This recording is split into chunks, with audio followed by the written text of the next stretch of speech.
Hi, and welcome to Leading Me Wee Gems.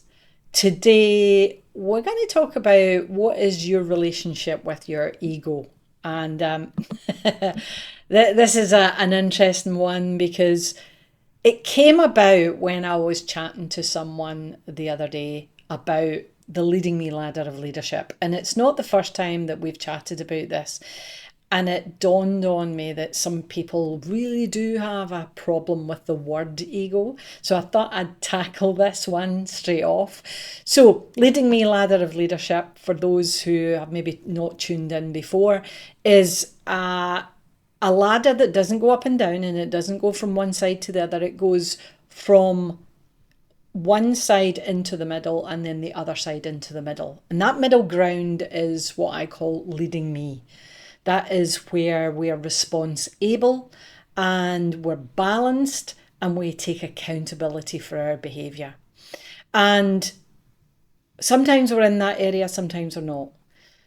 When we're not in that area, we're actually, and this is mental health really that I talk about, we're in the bigging it side of things. We're trying to control or judge and everything else, all the adjectives, all the negative adjectives that are in there. In fact, it's not all negative because control is actually a good thing when it's needed.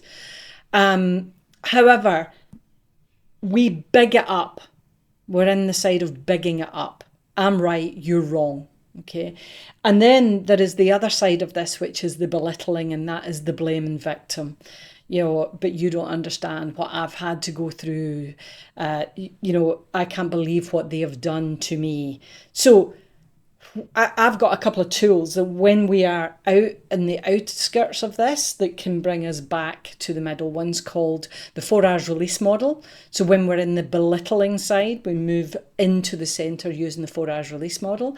And when we're in the bigging it side, we can move using the 3 keys to eliminate our shite, or your shite as I call it.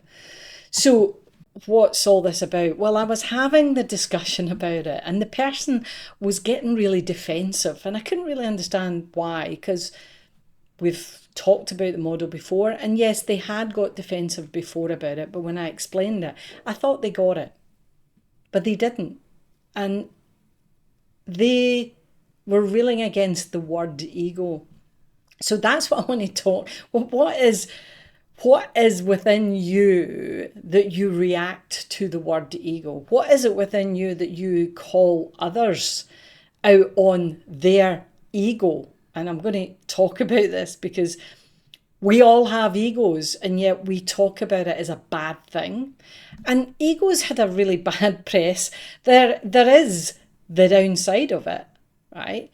But there's also the leading me side that when we master the ego and come into the middle, wow, what a difference that can make to our lives. Because then flow can happen. Then we don't get in our own way.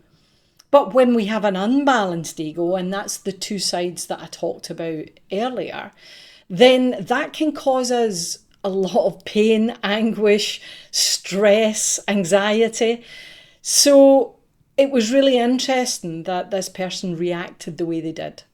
So the question I do want you to think about is, what relationship do I have to the word ego? Do I try and push that word away on others rather than use it for me? And if I give you a bit of an analogy, you'll start to understand why mastering ego into that leading me state is a very good thing, because then it's balanced versus when it's unbalanced and you basically the ego has taken you out into the realms of bigging it or belittling, right?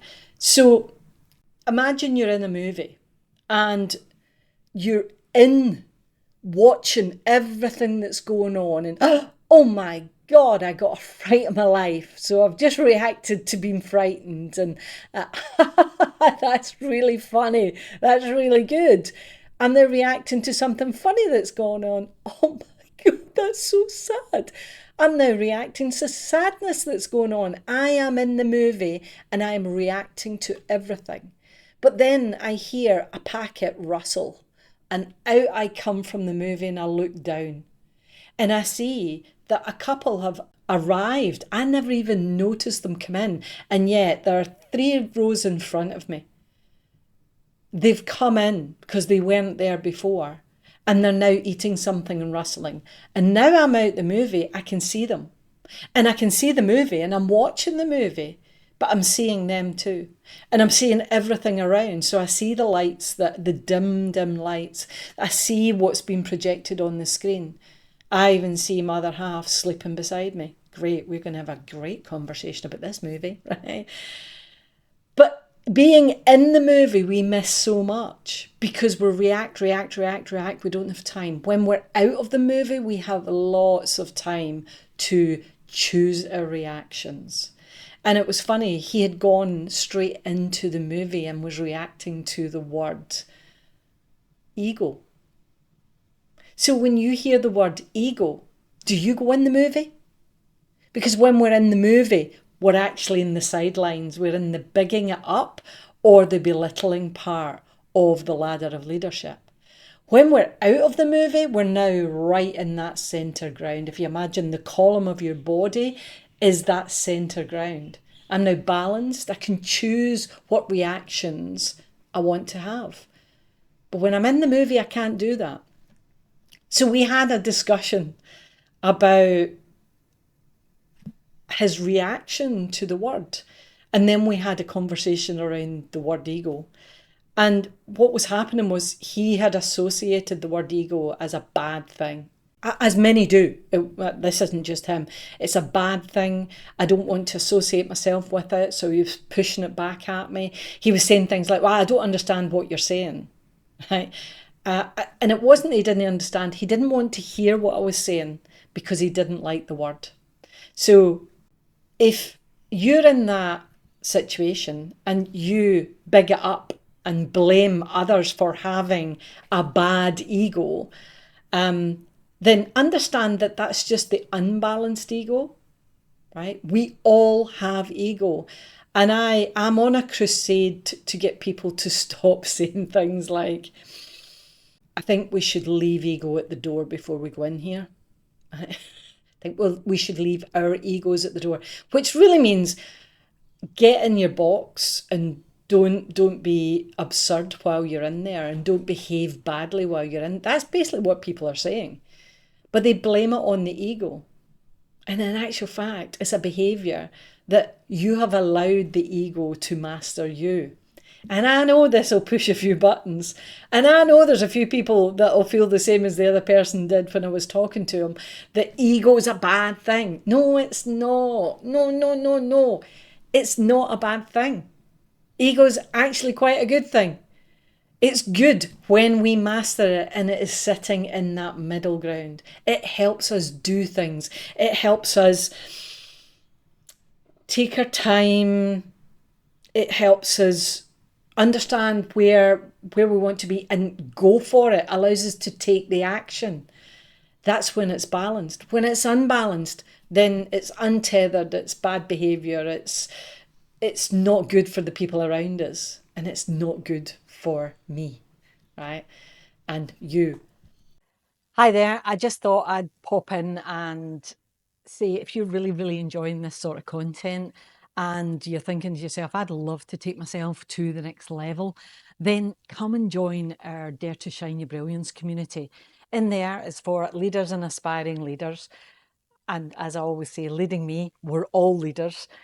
If you're looking for a bit of support, if you're looking for nurturing, love, kindness, but you're also looking to be challenged and to be held accountable, this community is for you, to take you to the next level. There's tools in there, there's people to help, we have get-togethers, whatever's for you, there's something for everyone. So have a look at the link below. If this looks like a place you want to be, come and join us. We'd love to have you in there and welcome you. And meanwhile, let's go back to what I was saying. So I really do want you to think long and hard about ego. What does it mean to you? How do you feel about it? And if you feel bad about it, then I'd really like you to do a bit of work on that. And what I mean by that is lean into the ladder of leadership. Lead into When I am in these states that I blame the ego on, it's the ego is mastering me. I am now going to take responsibility, come into this middle ground and take full responsibility for my reactions. It's the only thing we can do. And remember, when I'm out the movie, I'm in that middle ground. I can choose my reactions. If the ego is mastering me, don't blame the ego. This is entirely you, not the ego. It's entirely me, not my ego, right? So when we understand this, this is when we can start stripping away the stories, the stories that hold us back, that we have allowed the ego to run riot with. And to do that, there's many techniques, many ways to help anyone who really wants to master that ego and come into the middle ground. I mentioned earlier that I actually have a tool called the 3 Keys to Eliminate Your Shine, and I've got a tool called the 4 Hours Release Model that help you move from that outer section to that inner section. So we can actually do great work there. I do a lot of work in inner child work. In fact, I often now 3 keys the inner child with some of my clients, because it's the stories we've held ourselves in since we were children that causes us the angst and the blockages we don't understand we have.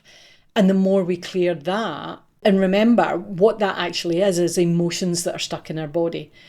And for those who think that that's woo-woo and la-la land, we know through research that it's the telomeres that actually hold that within our body. We need to allow those to go. And when we do allow, through breath work's another thing, meditation, lots of tools out there that will help you release the trauma that's held in your body. And please don't think over cooking this. Trauma is trauma, regardless of what your trauma is, and we all have it. It comes from our childhood. We usually come in to deal with that. So 4 siblings in a room, one will take it a completely different way from all the others. So everybody's having their own reaction. One might find it traumatic, the others don't. It doesn't mean to say that's not traumatic for them, right? And that's the trauma we need to release from our body. So what I'm saying here is, when you release that, and as I say, we had a chat about it, and I said, you need to release the stories that you have around the ego and how it's a bad thing and you don't have one, or you don't own it, or it's everybody else that has a bad ego, but yours is good. We all move from side to side. We all big it up. We all belittle. The problem that we have with that is sometimes we're in it and we keep going down and down and down. And if you look at bigging it up, the worst part of that, when it drags you down and drags you right to that outer side, that bigging it up is really mania when it's at its worst. And that belittling side of things, when we are belittling ourselves or belittling others, that side is all about blame, it's all about victimhood, and the worst, when we get to the worst part and we pull ourselves down victim wise, we end up in a situation of depression. And I know this one because I've done it. I hate to think I was a victim, but I was. I caused it. I owned it. And I got away from depression, right? So I've been there. Don't like the thought that I even got there. Do I play victim sometimes? Sometimes I'll catch myself, so I'll use the 4-hour release model to get me back, because I don't want to sit there for too long, and I don't want the ego mastering me. I want to master it. Okay, so but one of the best ways is getting rid of the stories. So find a way to release those stories from your body. And I mean literally release them from your body. Often when we are releasing them, the telomeres in our body release it when we do the work to do that. Sometimes you will smell things around your body. It may be perspiration, it may be urine, it may be your breath. You can actually smell it releasing. Okay, so we have the power within us to work on this, to do this. What relationship do you have with ego? Do you need to repair that relationship with ego? And do you need to get rid of the stories? And if the answer is yes, then reach out. Right? We have a community that we love. And in that community, we get together, and anybody who needs help, we will help them out in all sorts of ways, shapes and forms.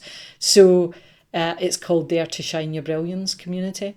And we love it, and we've got some information for you underneath this video or podcast, whatever you're watching or listening to. But the main thing is, find out for yourself what's the best way to go about this. How can you release the stories? How can you let go of the things that are causing dis-ease in your body to be able to stay out the movie longer and to choose your reactions? And trust me, I've been using my tools lately because at the beginning of the year, I had major things come up for me. So I'm still using these. I'm not the perfect being. I am the perfect me. But that's warts and all. And as George R.R. Martin said, when we take full responsibility for our flaws, no one can hold them against us. So this is working with your flaws. But once you get that, then life becomes easy. So, yeah, embrace the ego. Look to bring out the balanced ego. And when your ego is unbalanced, bring it in with tools. It could be just leaving a room, doing some breath work, coming back. But we need to find ways to help ourselves. The more we release, the easier life becomes. So, for me for now, stay true, stay you, and keep bringing out your brilliance. Bye for now.